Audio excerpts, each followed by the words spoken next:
I'm Dr. Joshua Atta from Nigeria. I'm the CEO of the Nigerian Research and Education Network. This workshop has been very engaging.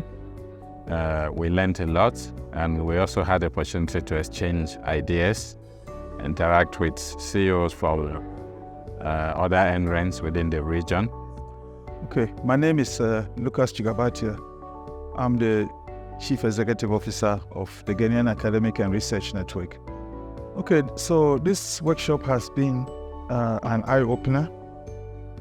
It's been really useful both for NRENs that are starting up and NRENs like Garnet, which is already in operation.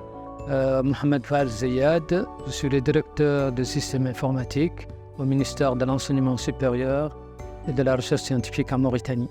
Ma participation à l'atelier, c'était quelque chose de très intéressant.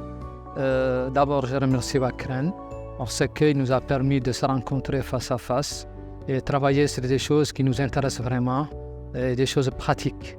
On a travaillé sur le business model, on a travaillé sur le canevas de value proposition, et c'était très bénéfique pour nous parce que nous sommes en train de mettre notre NREN et nous allons, en retournant au pays, nous allons le cadrer et définir, et ça va nous permettre d'exprimer d'une manière claire nos besoins.